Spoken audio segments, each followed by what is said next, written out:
राजस्थान महिला निधि के लिए सीएम ने 25 करोड़ रुपए मंजूर किए। मुख्यमंत्री अशोक गहलोत ने राज्य के स्वयं सहायता समूह के वित्तीय प्रबंधन के लिए राजस्थान महिला निधि की स्थापना हेतु 25 करोड़ रुपए के अतिरिक्त बजट प्रावधान को मंजूरी दी है। उल्लेखनीय है कि गहलोत ने 26 अगस्त 2022 महिला समानता इसके माध्यम से समूह की महिलाओं को सुगमता से रोजमर्रा की आवश्यकता एवं रोजगार एवं अन्य आय अर्जन गतिविधि हेतु सुलभ व पर्याप्त मात्रा में ऋण उपलब्ध हो सकेगा। उल्लेखनीय है कि राजस्थान महिला निधि का गठन राजस्थान ग्रामीण आजीविका विकास परिषद राजीविका राजीविका के माध्यम से किया गया है। राजस्थान उत्तर भारत का पहला राज्य है जहां महिला निधि की स्थापना की गई है। उल्लेखनीय है कि गहलोत द्वारा बजट 2022-23 में महिला निधि की स्थापना के लिए आगामी 2 वर्षों में 50 करोड़ रुपए का अंशदान उपलब्ध कराने की घोषणा की थी। उक्त घोषणा की अनुपालना में यह वित्तीय स्वीकृति दी है। मंगोलिया का ग्रेटर खिंगान माउंटेन 1000 हेक्टेयर में सोने सा दमकता है जंगल। ये मंगोलिया का गोल्डन फॉरेस्ट है जो 1000 हेक्टेयर में क्षेत्र में फैला हुआ है। इसे गोल्डन बिर्क ट्री फॉरेस्ट सनोबार का जंगल भी कहा जाता है। ये खिंडान माउंटेन क्षेत्र में बायन नूर शहर के पास मौजूद है। इस प्रजाति के पेड़ दुनिया में कम पाए जाते हैं, इसी कारण इनका संरक्षण पर्यटकों को भी इस क्षेत्र के आधे हिस्से में ही जाने की इजाज़त दी जाती है क्योंकि संवेदनशील होने से मानवीय गतिविधियों से जंगल नष्ट हो सकता है। इन पेड़ों के तने श्वेत होते हैं, पत्तियां सोने की तरह दमकती है। इस इलाके की खूबसूरती बढ़ाने के लिए करीब 4 साल से पौधारोपण हो रहा है। करणी मंदिर में 484 साल में चूहों की संख्या 30,000 के करीब पहुंची। वैज्ञानिक नजरिया 3 साल में ही 1 लाख हो जाते हैं चूहे। बीकानेर में विश्व प्रसिद्ध मंदिर है देशनोक स्थित करणी माता का मंदिर। आप आपने अपने आप में अनूठा मंदिर करीब 30,000 चूहे रहते हैं। जब इस मंदिर की आस्था के प्रतीक हैं ये चूहे किसी को भी नुकसान नहीं पहुंचाते। मंदिर परिसर से कभी बाहर नहीं जाते। स्थानीय भाषा में इन्हें पवित्र नाम काबा से पुकारा जाता है। ऐसी लोक मान्यता है कि ये चूहे नहीं देपावत परिवार के वे लोग हैं जो करणी माता के आशीर्वाद से मरने के बाद यमलोक नहीं जाते बल्कि मंदिर परिसर में ही चूहे की योनि में बदल जाते हैं।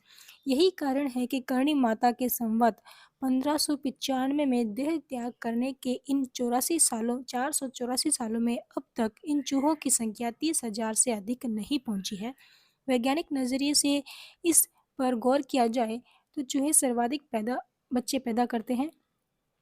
ऐसे में मंदिर में जिस प्रकार की मानक परिस्थितियों में चूहे रहते हैं इन्हें प्रजनन के लिए सुरक्षित जगह है, खाना समय पर मिलता है, शिकार भी नहीं होता, कोई बीमारी भी नहीं होती। ऐसे में 3 साल में ही यहाँ 1 लाख से अधिक चूहों की आबादी हो सकती है। यह भी तब जब इन तीनों सालों में पैदा होने वाले सभी चूहों में से वैज्ञानिक केवल 10% को ही जिंदा मानते हैं। मंदिर के चूहों अर्थात काबा की यह खासियत है। चूहों के बच्चे मंदिर परिसर में कभी नजर नहीं आते। होने पर ही वे सभी को दिखाई देते हैं। जो चूहे यहाँ दम तोड़ देते हैं वे किसी बिल में या सामान के पीछे उनकी कभी बदबू मंदिर में नहीं आती।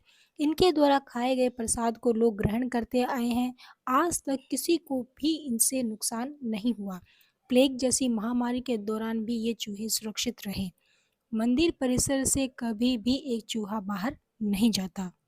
यह है चूहों की प्रचलित लोक कथा। देशनोक मंदिर ट्रस्ट के पूर्व चेयरमैन कैलाश दान बताते हैं कि करणी माता ने अपने पति देपाजी को वंश बढ़ाने के लिए कहा कि उनका भौतिक शरीर गृहस्थ जीवन के लिए उपयोग नहीं है, इसलिए उन्होंने अपनी छोटी बहन गुलाब देवी से उनकी शादी करवा दी। उनके 4 बेटे हुए। छोटे बेटे लक्ष्मण का कपिल मुनि सरोवर में डूबने से देहांत हो गया। इस पर करणी माँ की बहन गुलाब देवी ने उनसे बार-बार प्रार्थना कर अपने बेटे को जिंदा करवाया। इस पर यमराज से उनकी वार्तालाप हुई। यमराज ने एक बार प्राण लेने के बाद उसी शरीर में दोबारा प्राण लेना विधि के विरुद्ध बताया। माँ ने उनसे कहा कि अब उनके देपाजी के वंश का कोई भी जीव यमलोक नहीं आएगा। वह इस पृथ्वीलोक में ही मेरी तपोस्थली पर चूहे की योनि में अपना दूसरा जीवन निकालेगा। तब से लेकर अब तक मंदिर में चूहे, जिन्हें हम काबा कहते हैं, रह रहे हैं। इनकी संख्या बहुत ही धीमी गति से बढ़ रही है। जल देवी बोहरी माँ के कीजिए दर्शन।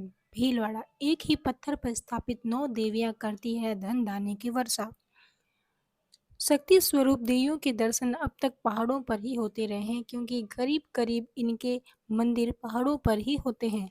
जिले भीलवाड़ा जिले में यह पहली शक्ति स्वरूपा माँ देवी बोहरी देवी जल देवी के रूप में कोठारी नदी के बीच में विराजमान है।